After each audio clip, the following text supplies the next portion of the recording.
예수님이 이 본문 앞에서 그들에게 행하신 일을 아시죠? 예루살렘 성으로 들어오셨고요. 그죠? 그때 어린아이들과 또 많은 사람들이 호산나 다윗의 자손이여 우리를 구원하소서라고 이제 주님을 영접했고, 예수님은 또 이제 성전에 들어가서 성전을 청결케 했다.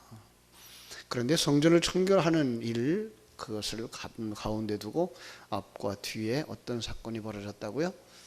무화과나무 잎사귀가 마르는, 그래 무화과나무를 저주하는 사건과 무화과나무가 마르는 것을 통해서 무화과는 이제 무화과나무로 잎을 치마를 해 입은 것은 벗겨져야 되고, 그리고 가죽옷을 입혀줘야 되는구나를 깨닫게 해주는 이야기를 담아줬다. 자, 오늘도 이제 같은 이야기를 합니다. 자, 그가 성전에 들어가서 또 이제 가르치실 때에 대제사장들과 백성의 장로들이 와서 그들에게 예수님께 이제 도전을 하는 거죠. 당신은 무슨 권위로 이런 일을 합니까? 당신은 누구에 의해서 사는가? 누구의 권위로 사는가? 질문이죠. 오늘 이 말을 우리들에게 하는 말로 들었으면 좋겠습니다. 당신은 어떤 권위를 가지고 삽니까? 다시 말하면 당신은 어떤 생명을 가지고 삽니까? 당신은 어떤 생명, 어떤 아버지를 모시고 삽니까? 이런 뜻이죠. 더 정확하게 말하면 당신 속에 있는 생명은 하나님인가 나 자신인가? 우리는 우리 자신이라고 말하고 있지만 우리 자신이 내 주인인 것처럼 살게 만드는 존재가 있어요. 그게 누구죠? 사단이죠. 사단의 속성이 그래요. 사단의 속성, 세상적인 가치관은 나 중심의 삶, 그걸 갖다가 나중에 이제 우상 숭배로 바꾸죠. 그래서 신약 성경에 와서는 탐심이 곧 우상 숭배다. 왜 탐심이 생겨요? 나 중심의 삶을 살아가니까. 그러자 예수님이 직접 이제 대답을 하지 않고 예수님이 또 하나의 비유를 가져 들어와요. 자, 비유 얘기하기 전에 하나의 질문을 하죠. 무슨 얘기죠? 세례 요한의 그 권위는, 그죠? 세례 요한은 어디로부터 왔다고 생각하느냐? 더 정확하게 말하면 세례 요한이 어떤 일을 했는지 너희들은 아느냐? 그죠? 우리는 요한복음 1장에서 세례 요한의 사역을 알죠. 빛에 대하여 증거하러 온 자. 그러니까 세례 요한도 역시 진리를 계시해 주고자 오셨던 계시의 도구였다라는 거죠. 그가 진리의 도구였던 것을 너희들이 안다면 내가 진리의 도구로 너희에게 온 것을 알게 될 거야. 그러나 너희들이 그것도 알지 못하면 그 속에 있는 진리, 나죠? 예수 그리스도. 예수 그리스도를 알지 못한다. 그래서 말하지 않는 거죠. 그들은 그걸 인정하지 않죠. 자, 오늘 우리로 얘기를 할까요? 우리들의 얘기를 들을까요? 너 성경을 알고 있니? 다윗의 이야기를 알고 있고 사울의 이야기를 알고 있니? 모르겠는데요. 그러면 다윗이나 사울을 통해서 대조하면서 그 속에서 순종하는 자와 불순종하는 자를 설명해 주고 싶은데 다윗도 모른다면, 사울도 모른다면 그 안에 담아준 진리를 어떻게 이야기해 주겠어요? 그래서 우리가 성경을 읽어야 되고 성경을 써야 되고 성경을 암송해야 되는 거죠. 성경의 흐름도 알아야 되고 성경 속 인물들도 알아야 되고 그 인물을 통해서 이제 계시해 주고자 하시는 진리를 알 수 있게 되는 거죠. 그런데 성경을 몰라요. 아주 쉬운 얘기로, 우리 조금 학교에 다니신 분들은 알겠습니다만 미분적분을 가르쳐 주고 싶은데 이제 곱하기 나누기가 안 되는 거예요. 어떻게 가르쳐 주겠어요? 아니, 곱하기 나누기를 가르쳐 주고 싶은데 더하기 빼기를 할 줄 모르는 거예요. 어떻게 그 곱하기 나누기를 가르쳐 주겠어요? 더하기 빼기를 모르는데. 우리는요, 그런 엉뚱한 지금 신앙생활을 하고 있어요. 성경을 안 가지고 다녀요. 성경을 안 읽어요. 그냥 교회에 와서 앉았다가 좋은 소리로 그냥 듣고 가려고. 그냥 그날 기분 좋으면 되는 거예요. 아니요, 그걸 되새김질할 수 있도록 진리를 던져주어도 그걸 깨달아 알지 못하는 시대에 살아가고 있는 거예요. 안타까운 거죠. 그러다 보니까 하나님의 뜻이 뭔지, 내가 어떻게 살아야 되는지, 교회의 존재의 목적이 뭔지, 나는 교회 속에서 어떤 일을 하면서 살아야 되는지 그걸 모르는 거예요. 안타까운 거죠. 거기서 이제 예수님이 하나의 비유를 이제 던져주시죠. 그게 어떤 비유죠? 자, 어떤 사람이 두 아들이 있었다. 그런데 큰 아들에게 가서 얘기했어요. 야, 오늘 포도원에 가서 일하거라. 큰 아들이 대답을 잘해요. 예.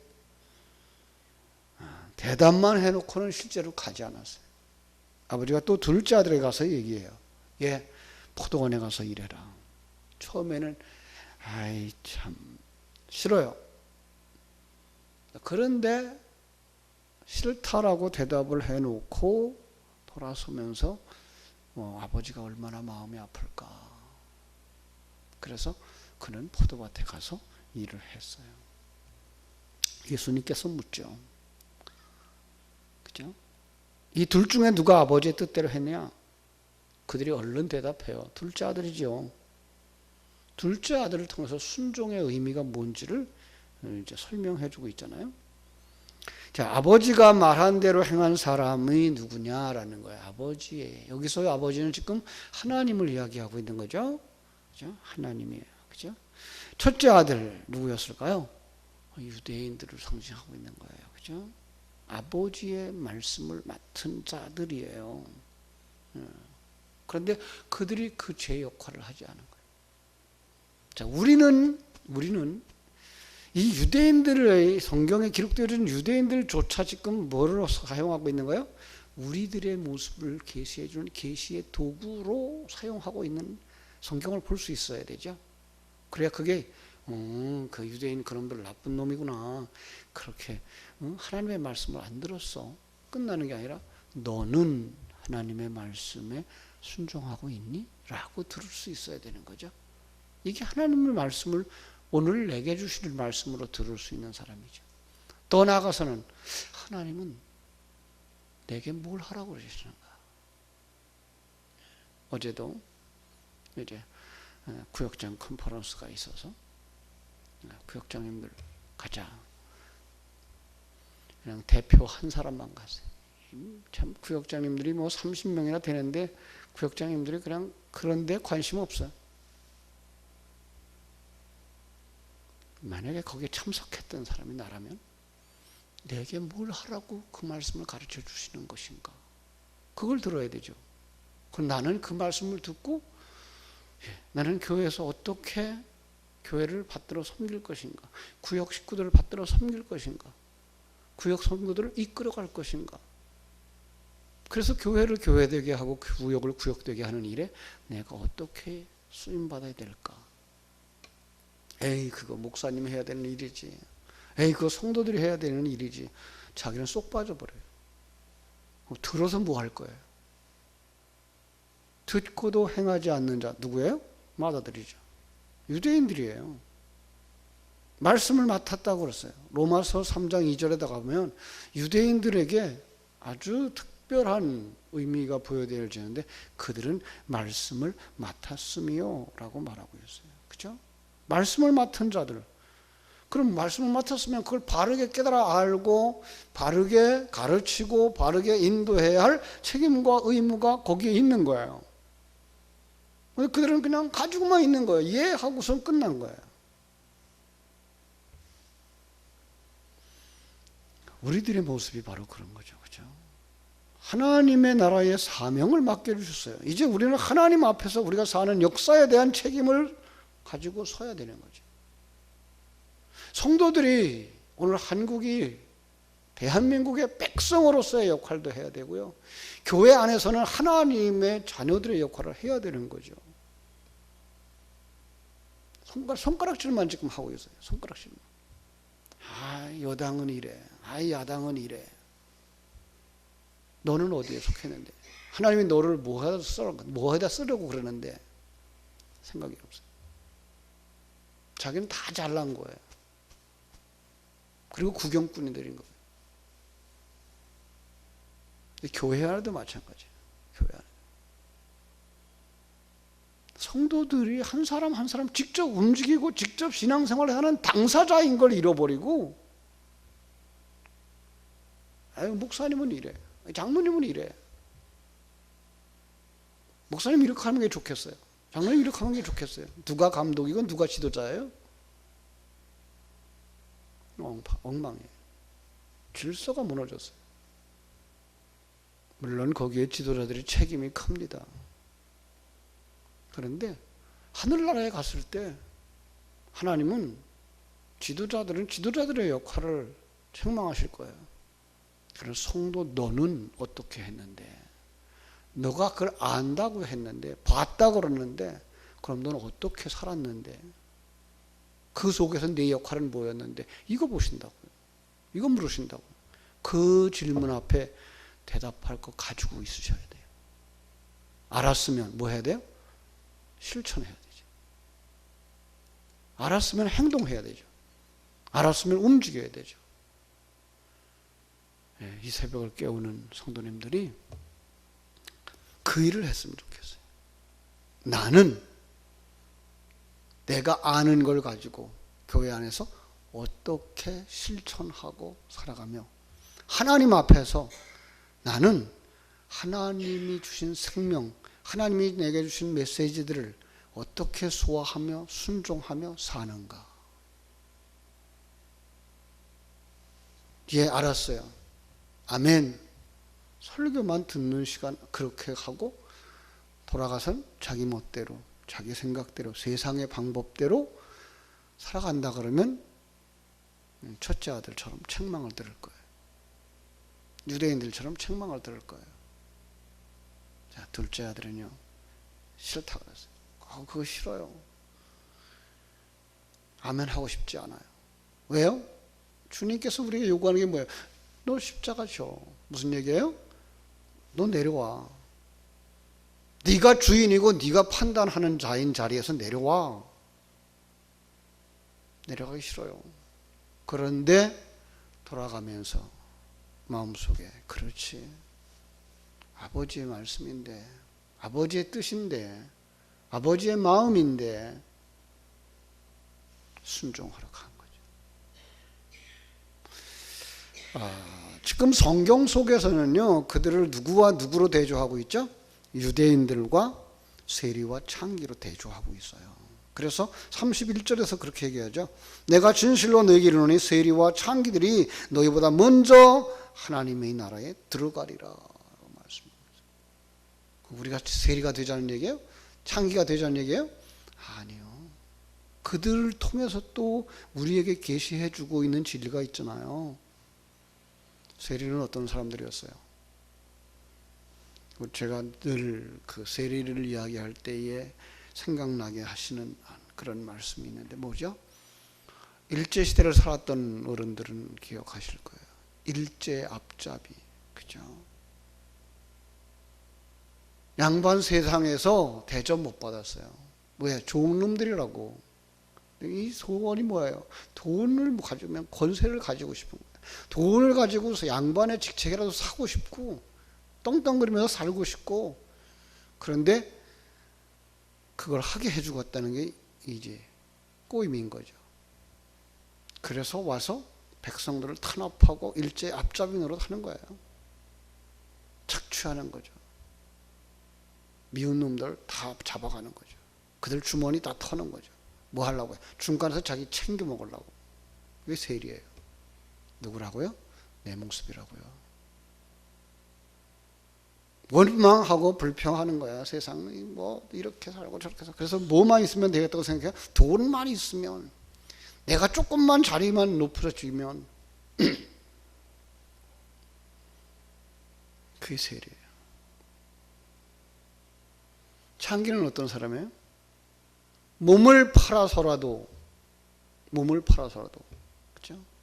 내 먹고 사는 것만 챙겨지기만 한다 그래요. 몸이라도 팔겠다는 거예요. 생명이라도 팔겠다는 거예요.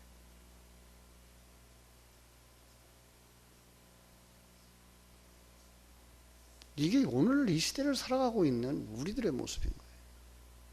그런데 하나님의 메시지가 탁 떨어지자 그들이 뭘 하는 거예요? 내가 세리였구나. 내가 창기였구나. 내가 돈만 알고 살아왔구나. 내 생각만 하고 살아왔구나. 엎드리는 것. 그게 누구예요? 하나님께서 구원받은 자들, 하나님의 나라에 이르를 자들. 우리는 여기서 배워야 될 게 있어요. 그죠? 정말로 나는 하나님의 뜻 앞에서 내가 죄인입니다. 내가 예수님을 십자가에 못 박은 죄인입니다. 내가 하나님을 향하여서 내가 왕이지 어째 당신이 왕이야. 내가 주인이지 왜 당신이 주인이야. 왜 내가 당신 말대로 해야 돼. 라고 했던 존재였습니다. 내가 사울이었고요. 내가 가룟 유다였고요. 그게 뭐 하는 거예요? 십자가를 지는 거예요. 그가 어디 들어간다고요? 하나님의 나라에 들어간다고요. 아주 마지막 절이 우리에게 깊은 이야기를 하고 있어요. 요한이 의의 도로 너희에게 왔거늘 너희는 그를 믿지 아니하였으되 세리와 창기는 믿었으며 너희는 이것을 보고도 끝내 뉘우쳐 믿지 아니하느도다. 자, 이걸 이렇게 한번 뜯어서 말씀을 만들어 볼까요? 요한이라고 하는 계시의 도구예요. 의의 도구예요. 의를 우리에게 전수해 주려고. 그죠? 세상 죄를 지고 가는 하나님의 어린 양이라고 빛에 대하여 증언하는 자가 있었다. 그런데 믿지 않았다. 그런데 그 당시에 세리들, 그 당시에 창기들, 그 당시에 병든 자들은 자기가 죄인인 줄 알았다. 그러면서 마지막 뭐라 그래요? 너희는, 이걸 우리한테로 얼른 적용할 수 있죠. 단어 그대로 해도 너희는 나는 이것을 보고 뉘우치는가? 끝내 뉘우치지 아니하는가? 다시 한번 우리 이 새벽에 주님께서 우리에게 주시는 깊은 진리 이야기를 듣고서 내가 예루살렘 성이었구나. 율법만 가지고 살았구나. 내가 재창조되어져야 되는 신전의 개념을 가지고 살았구나. 내가 말씀을 맡았다고, 말씀을 가졌다고, 성경을 들고 다녔다고, 예배당에 왔다 갔다고 했다고 하는 첫째 아들이었구나. 내가 바로 바리새인들이었구나. 내려놓고 죄인입니다.